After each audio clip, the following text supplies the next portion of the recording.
आज मु आपण सहित शेयर करी ओडिशार एक ऑथेंटिक रेसिपी मुआ पिठा जहाँकि एकदम पूरा तुला परी नरम और स्पंजी रहिबो। नमस्कार, मु शुभ आपण मानक मो चैनल रेसिपी बाय शुभ को अनेक अनेक स्वागत करुछि। आपण माने चैनल जदि नुआ तेबे please subscribe like and share करिया पई जमा ही भूलिबेनी।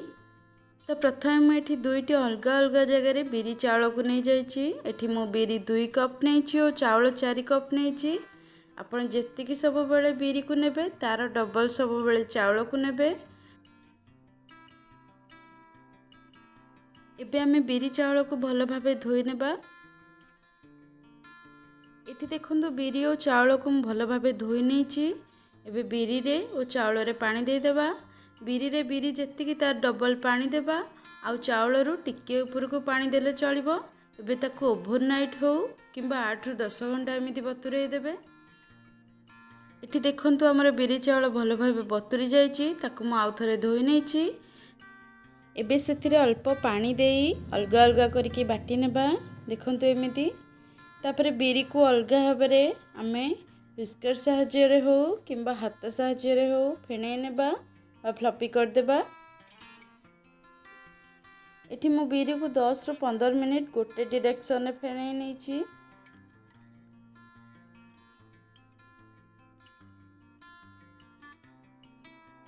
एठी हमर बिरी पूरा बढ़िया से फ्लफी हो सारलानी। तापरे चाउल बटा को आमे सेथिरे मिसई की गोळई देबा।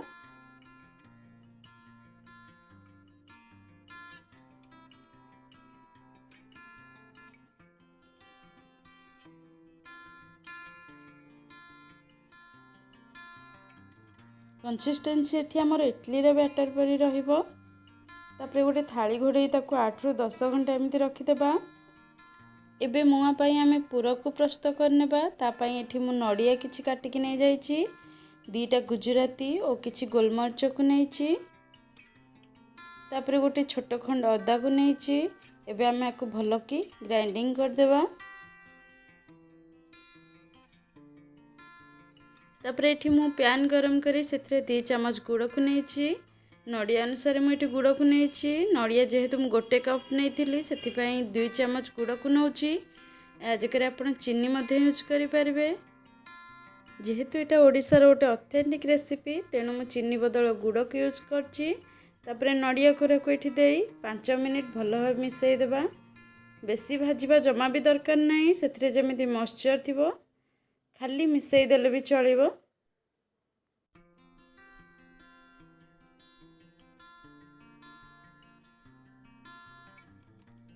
एबे हमर पूरा रेडी हो सालानी। आको ठंडा करिया पई छाड़ देबा। इठी हमर 10 घंटा हो सालानी। एबे बैटर को देखि नेबा। देखंतु इठी हमर बैटर केते बढ़ा से फ्लफी है कि जाका ऊपर को बाहरची।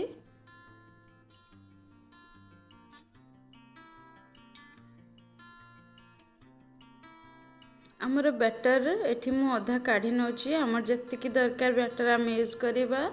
आउ बाकी जहाँ बढ़ला रेस्ट हम फ्रिज रे रखी देबा। बैटर तो एठी हमर बहुत बढ़िया से फ्लफी होइतिला। मु आपन को पाखरे पूरा देखौची। देखंतु केते छोट छोट बबल्स सब देखा होची। देखंतु एमिति जेते सब छोट छोट बबल्स थिबो ना सेतिकी स्पंजी हो पिठाटा। एबे आवश्यक अनुसार सेथिरे लूण को दे देबा। इटी बैटर कंसिस्टेंसी बेसी पानिया नुहे कि बेसी बहलिया नुहे, मीडियम रे रखिबे। इटी मुआ छांच खाप खुएला परी गोटे जगह रे मु पानी नै जाइछि, ता गरम कर देइछि। देखंतु एमिति छांच तळु को टिके पानी रखिबे। तापरे मु एटी कदली पत्र को दे दोछि।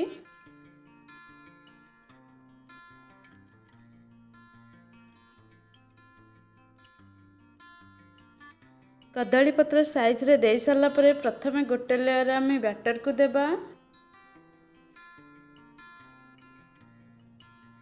ता ऊपर पूरा को देबा।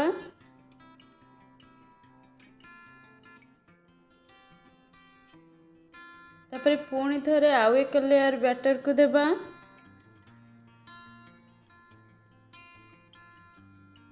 एवं ता ऊपर पुणी थरे पूरा को देबा।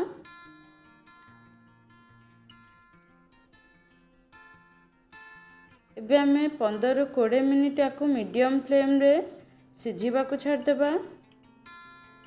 इठी आमर 20 मिनिट हो सारानी। एबे चेक करने आमर मुआ सिझी ना नहीं। एठी गोटे चामच पछपट को ओदा करी आर मिडिल पूरे की चेक करची। एटा जदी क्लियरली बाहला तेबे सिझीची। जदी टिके लागी जाउची तापरे आउ टिके मुआ सिझिवा दरकार, ताको आउ टिके सिझाई नेबे। इठी मु केयरफुली मुआ पिठा को बाहर कर नउची एवं मोर एठी पानी मध्य कमी जाइची। आउ टिके पानी देई ताको हाई फ्लेम रे फुटे नेबा और सही परि भाबरे स्टीमर रे कदली पत्र को देई आउ एक मुआ पिठा मु एठी बसई नउची।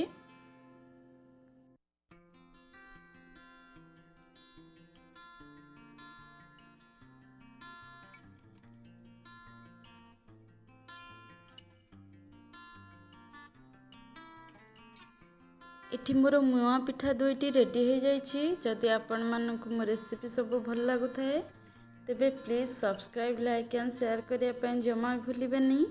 मो वीडियो देखिथिबारु आपण मानकु बहुत बहुत धन्यवाद।